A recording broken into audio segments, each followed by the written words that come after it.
Spider-Man Across the Spider-Verse is the much-hyped sequel to the critically acclaimed Into the Spider-Verse.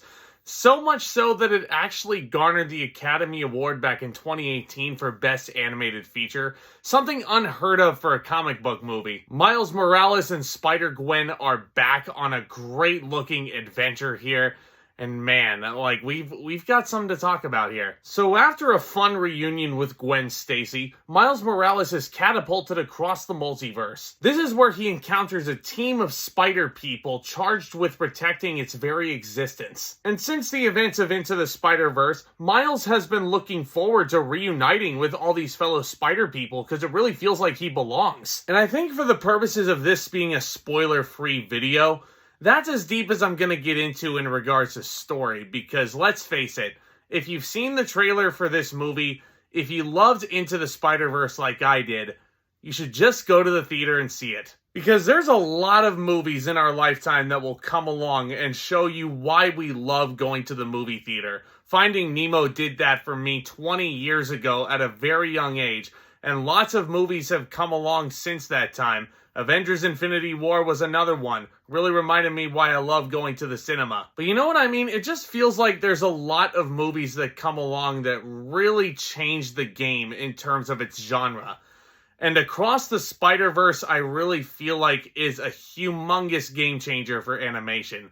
This, I feel like, is my favorite animated movie of the decade so far. And I know what you're thinking. You look at a 2-hour and 16-minute runtime on the surface, you might think that's a little freaking long for an animated film. But once the film reaches its conclusion, because this is the middle of a trilogy, I'm just sitting there thinking, more. That's where you ended? Like, I wanted to start Beyond the Spider-Verse right away. When the runtime flies by as easy as it does, like it does in Across the Spider-Verse, and you don't want the movie to end, that's when you can tell you've really got something special. I think if you look at the animation, it goes without saying. It is dazzling. So freaking colorful, guys. If you have a chance to see this movie in 3D and you have the opportunity, I really feel like that'll only enhance your experience. And this movie is doing a lot of really unique things that I've wanted to see in not just a Spider-Man movie, but movies in general for a long time. This kind of reminds me of what Soul did a few years ago.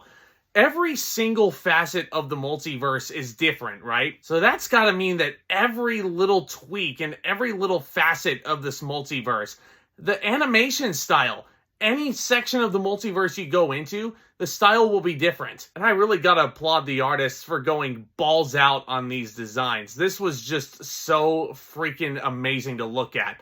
A lot of these visuals, you could hang it up on my wall in my house, and yeah, you know, you wouldn't be too surprised because it's beautiful. The voice acting, as you would expect, is marvelous across the board. Shameik Moore and Hailee Steinfeld as our leads do a wonderful job here. Much like Nicolas Cage steals the show as Spider-Noir in the original Spider-Verse movie, you have Daniel Kaluuya coming in as Spider-Punk, doing a fantastic job. And you'd be surprised to know that this is Daniel Kaluuya because he masks his voice so well within the character. Speaking of fantastic performances, Oscar Isaac as Miguel / Spider-Man 2099, so intriguing. I wanted to find out more and more about this guy the more he shows up on screen. And the design of him and his suit, he's so freaking hulking and massive. But not only do you have the amazing action sequences that you'd come to expect from a comic book movie, but at its core, this is a really fascinating character study, while not to mention also having a lot of really heart-gripping family drama. Obviously, seeing as how Miles is the main character of this trilogy, you're going to get a lot of character study with him,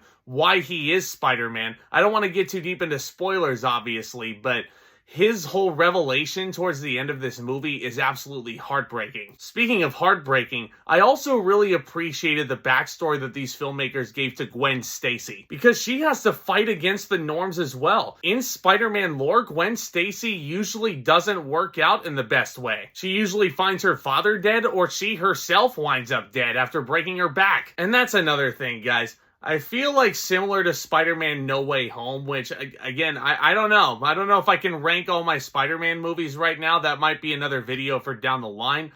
But, God, like, similar to No Way... Like, I feel very similar to Across the Spider-Verse as I did leaving No Way Home.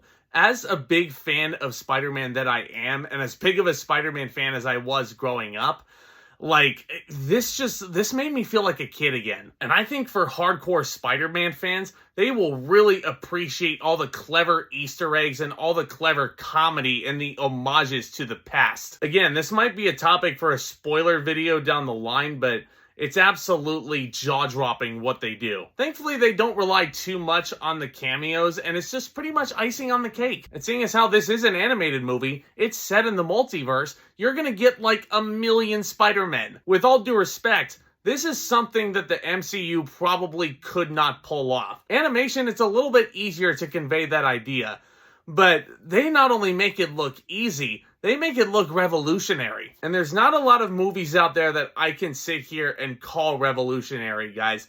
Across the Spider-Verse is certainly one of those movies that you don't want to miss. Especially if you loved Into the Spider-Verse, you were probably going to see this movie anyway.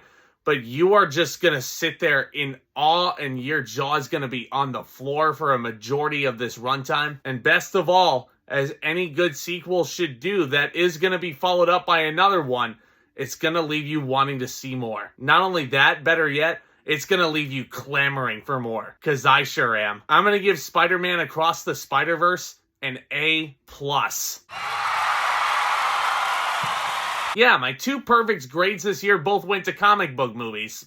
Good job, Zack. You are showcasing your true geek right now. But joking aside, guys, this Guardians of the Galaxy Volume 3, both of those movies deserve your love this summer. So please go see both of those movies on the biggest screen imaginable. And let me know what you thought of Across the Spider-Verse down in the comments section below. I would love to discuss this film further with you guys. And I love discussing all things in movies and entertainment on the regular over here. And y'all are invited to the party. If you guys like discussing these topics, this channel is the place to be. Let's take care of each other. Do consider becoming a subscriber and tap on that like button as well. Really helps with the algorithm and helps get this content out there to more lovely viewers like you. Guys, y'all are the best. Stay tuned for more videos very soon. Can't wait to finish off my Indiana Jones playlist and the hype up to Dial of Destiny. It's gonna be a busy month of June and a busy summer, so I hope you guys can come along for the ride. Should be a lot of fun. So with all that being said, back talk, commence.